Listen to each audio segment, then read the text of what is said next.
Okay, DulQuer. First, extremely sorry for being late. Yeah, I was listening.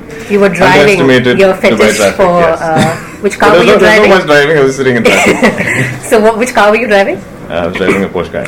Okay. Okay. So let me begin by saying, apart from this being Satyanandikat's movie, the other reason why you signed this film, Be Truthful, was because you could ride a bike.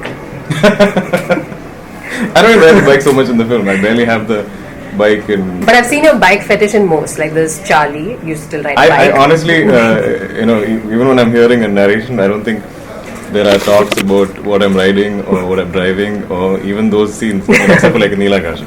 That definitely I signed up for the bike riding. But this is just a small, bit of the film. But yeah, there's definitely more to the film than just riding that bike. I know, I'm just saying, was it part of the reason? Alright. So bringing back to the kind of characters you choose, what do you go for? Do you go for the humility, the niceties, the nobility in a character, or how do you pick your characters? I think I typically pick the films that I would want to watch. Okay. When I hear a script, I would think, is this a film that I want to go watch? Is this something that I would, be entertained by? Whatever genre it is. That I think is the most important for me. Typically with the directors I've worked with, I have gotten meaty roles that I've gotten to do, and it's nice to see them offer me things that I haven't done sometimes, like when I did even a Mammootty Padam or I did a Kali. That's always nice for me to see that they kind of have that faith to try that with me. So I think it's a mix of things, and it's primarily the film that I would want to watch. When you play characters like Jomon, which is quite urban or very real, in realistic whatever environments, there are no crutches in terms of physicalities or history or references. Right. Where do you tap your energy, or how do you bring this character alive on screen? Again, but Jomon being from Thrissur, even when I meet the people from there, it's not something that I completely relate to, because I spent only time in Cochin and then in Chennai. But it's I think usually so clear in the minds of my writers and my directors that I think within a few days or a few scenes I kind of understand what my character is like, and then I think it's hard for us actors to describe what the hook is. Where or when or how we get it. Okay. But even if say we have, that's the magic. Yeah, and it's even if we have to kind of go fill in for another film and that's a different character, and if you're blessed enough to have got the hook for that film, you can kind of jump into that and jump back into this. But if you ask me, I don't know what exactly is that thing, but it is there. It is. Every actor will say, "I got the character." Like there will be a day when he knows I've got it.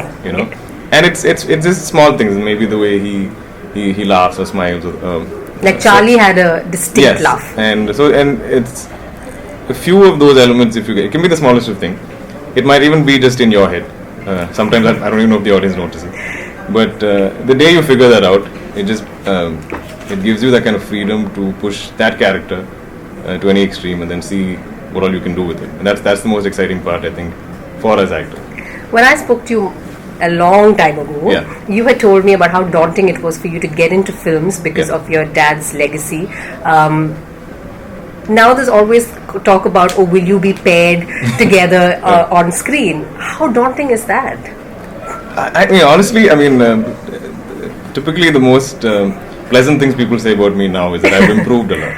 Of course you have. Yeah, but I personally believe that I've kind of overcome that fear. That, like you said, is daunting. You're uninhibited now. Yeah, so the fear of being so-and-so son and having to perform and live up to such a mega actor, and he's known not just as a star, he's also known for his acting, and so I didn't want to kind of wreck that reputation or spoil that. So I think I'm slowly overcoming that, which is probably why I'm opening up more or whatever. If I'm improving, but again, sharing screen space with him, I hopefully have reached a state where I'm not. Maybe I'll just enjoy the process completely. I hope so. And I think, again, as actors, we do our best when we completely enjoy it. I feel like once the fear is out of your system, you're free enough to do whatever. I know you're very elusive to the media. Right. I have experienced that. But you have a great, you're very vocal on your social media platforms. Is there a distinct, is that a... That is me, genuinely, because all of you tell me I'm elusive. I'm like, okay, let me at least do this. And... so you can tweet to DulQuer, but it's tough to... You know what it is? It's just there. I can do it wherever I am, whenever I am. And also, I don't think I should constantly be kind of talking to the media. I'm very bad at promoting myself. I feel like my work should kind of speak for itself. True. And I would love to speak to everybody like when like a film is releasing, but I went 8 months without a release. And in that time, what am I going to talk to you guys about? I mean, like, hey, I'm doing this movie, I've signed this movie. And those movies might not happen. Just give us a chance. We'll have lots to talk about.